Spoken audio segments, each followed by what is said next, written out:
ادعوا من ادبر وتولى وجمع فأوعى ان الانسان خلق هلوعا اذا مسه الشر جزوعا واذا مسه الخير منوعا الا المصلين الذين هم على صلاتهم دائمون والذين هم لفروجهم حافظون الا على ازواجهم او ما ملكت ايمانهم فانهم غير ملومين فمن ابتغى وراء ذلك فاولئك هم العادون والذين هم لاماناتهم وعهدهم راعون۔ اللہ تعالیٰ نے جو لوگ قیامت کا انکار کرتے ہیں ان کا تذکرہ کیا ان آیات میں، اور بتایا کہ قیامت کب آئے گی اس کا علم اللہ کے سوا کسی کے پاس نہیں ہے، اور اللہ دے گا بھی نہیں، لیکن آئے گی ضرور۔ اور قیامت کیوں آئے گی اس کی وجہ اللہ نے بیان کی، تاکہ اچھے لوگوں کو ان کی اچھائی کا بدلہ دیا جا سکے اور برے لوگوں کو ان کی برائی کا بدلہ دیا جا سکے۔ انسان امتحان کے لیے پیدا ہوا ہے، اپنے کیے کرے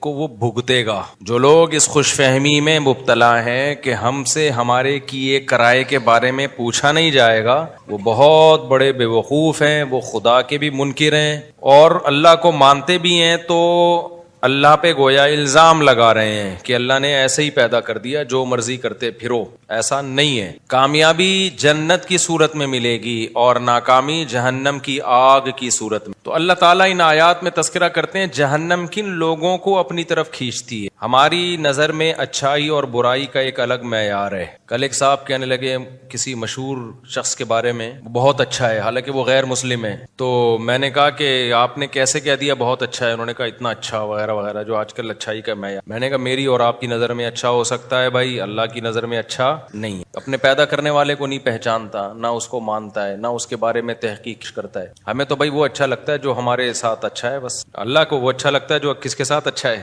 اللہ کے ساتھ۔ تو اللہ میاں اپنی ہی باتیں بتا رہے ہوتے ہیں قرآن میں، اپنی ہی باتیں جن کو ہم کہانیاں کہتے ہیں، اپنی ہمارے حساب سے، لیکن اللہ کے حساب سے ہماری باتیں کہانیاں ہیں اور اللہ کی باتیں کیا ہیں؟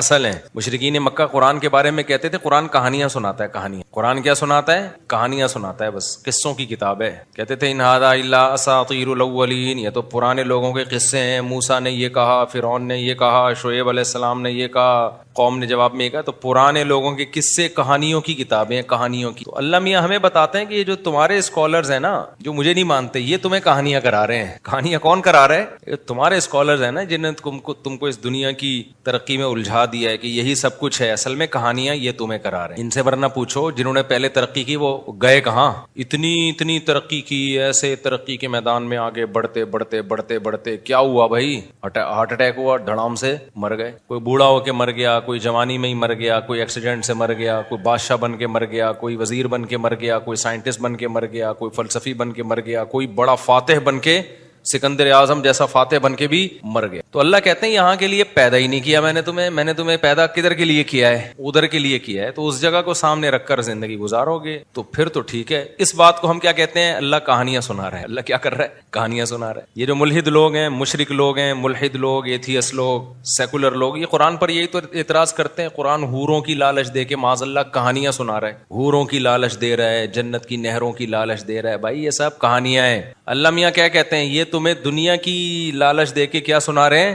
کہانیاں۔ اللہ کی باتوں کو کہانی کہہ رہے ہو۔ ومن اصدق من اللہ قیلا، حالانکہ اللہ سے سچی بات کس کی ہو سکتی ہے؟ اور انسان جب انسان کو گائیڈ کرتا ہے، اس میں اپنے مفادات اس کے سامنے ہوتے ہیں، اپنی خواہشات ہوتی ہیں۔ تو اپنی خواہشات جس کے سامنے ہیں، وہ جو تمہیں بتا رہا ہے وہ ٹھیک ہے، اور میں جو سنا رہا ہوں وہ کیا ہے؟ کہانیاں۔ اللہ کہتے ہیں میرا تم سے کیا لینا دینا، مجھے کیا فائدہ، مجھے نہ تمہاری عبادت کی ضرورت، تمہاری نافرمانی سے میرا کوئی نقصان نہیں ہے۔ حدیث میں آتا ہے ساری دنیا کے سارے انسان جمع ہو کے اللہ کے خلاف ہو جائیں تو سمندر کے پانی میں سوئی ڈبو کے آپ نکالتے ہیں نا، تو کتنا پانی کم ہو جاتا ہے، اتنا بھی اللہ کی ملکیت اور حکومت کو نقصان نہیں ہوتا۔ اور سارے اللہ کے فرما بردار بن جائیں تو اتنا فائدہ بھی نہیں ہوتا۔ اب سوال پیدا ہوتا ہے جب نہ فائدہ اور نہ نقصان ہو رہا ہے تو پھر اللہ کیوں چاہ رہے لوگ میری فرما برداری کریں؟ اس کا اللہ نے جواب دیا، وَإِن تَشْكُرُوا يَرْضَهُ لَكُمْ وَلَا يَرْضَى لِعِبَادِهِ الْكُفْرَ، کہ اللہ شکر کو پسند کرتا ہے، وہ چاہتا ہے کہ میرے بندے میری فرما برداری کریں تاکہ میں ان کو نوازوں۔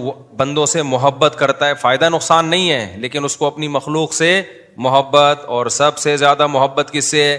انسان سے۔ کیوں بھائی؟ انسان سے بہت زیادہ محبت کیوں ہے؟ اس میں کیا کوئی سرخاب کے پر لگائے اللہ نے الگ سے انسان میں. انسان کی تو 2 ٹکے کی اوقات نہیں ہے. اتنے بڑے بڑے فرشتے اللہ نے پیدا کیے, اتنے بڑی بڑی. انسان جس زمین پہ رہتا ہے اس کی اس کائنات میں 2 ٹکے کی اوقات. اتنی چھوٹی سی زمین ہے. ابھی پرسوں کوئی مجھ سے پوچھ رہا تھا ہم چاند پہ جائیں گے تو زمین کو کہاں دیکھیں گے؟ میں نے کہا اوپر دیکھیں گے. وہ صاحب حیران ہو گئے, تھوڑا دیہاتی ٹائپ کے صاحب تھے. وہ کہہ رہے ہیں یار اوپر کیوں دیکھیں گے؟ تو اچھا مجھے اس طرح کے سوالات میں بڑا مزہ آتا ہے جب مجھ سے کوئی پوچھے نا. میں بھی بچپن میں بہت پوچھتا تھا اس طرح کے سوالات کہ چاند زمین سے بڑا ہے کہ چھوٹا ہے, سورج کتنا بڑا ہے, یہ مجھے بہت دلچسپی تھی. تو میرے بھائی بھی مجھ سے پوچھتے تھے ہم جب چاند پہ جائیں گے تو زمین کو کہاں دیکھیں گے. میں بڑا کنفیوز ہوتا تھا یار واقعی ہم زمین کو دیکھیں گے کہاں؟ تو کسی دیہاتی نے مجھ سے یہ سوال پوچھ لیا. دیہاتی تھے تو وہ شہری لیکن اسٹائل مزاج دیہات گاؤں والا. تو میں نے کہا بتاؤ جب ہم چاند پہ جائیں گے زمین کو اوپر دیکھیں گے نیچے؟ انہوں نے کہا بھائی نیچے دیکھیں گے, ہم اوپر گئے ہوئے ہوں گے نا. تو میں نے کہا نیچے دیکھیں گے تو نیچے اپنے پاؤں ہوں گے. جب ہم چاند پہ جا کے زمین کو دیکھیں گے تو نیچے چاند پہ بھی تو کھڑے ہی ہوں گے نا. تو نیچے کیا آسمان ہوگا؟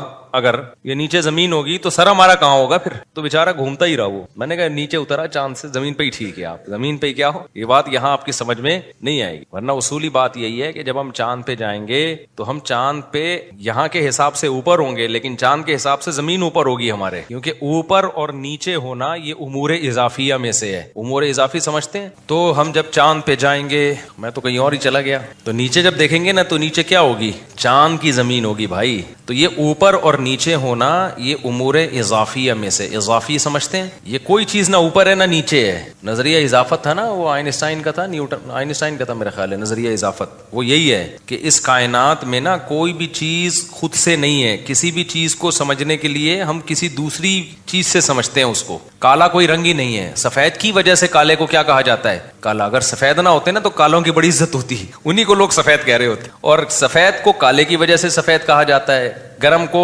ٹھنڈے کی وجہ سے گرم کہا جاتا ہے, ٹھنڈے کو گرم کی وجہ سے. اب میں نے ایک سائنٹسٹ ہیں ان سے سوال پوچھا, میں نے کہا اس کائنات کا اصل ٹیمپریچر کیا ہے؟ کیونکہ ہمیں جو گرمی نظر آتی ہے, میں ٹاپک پر آ رہا ہوں, آپ بولو گے کیا درس قرآن سننے آئی تھی کیا, کس سے لے کے بیٹھ گئے مولوی صاحب؟ آ رہا ہوں. میں نے پوچھا کہ یہ جو کائنات ہے نا, یہ اصل میں یہ امور اضافی جو ہے نا, اضافیہ جسے کہتے ہیں, اس کو سمجھنا بہت ضروری ہے. شریعت میں بھی اس سے مدد ملتی ہے چیزوں کو سمجھنے میں, بہت فائدہ مند چیز ہے یہ, اس لا کو سمجھنا.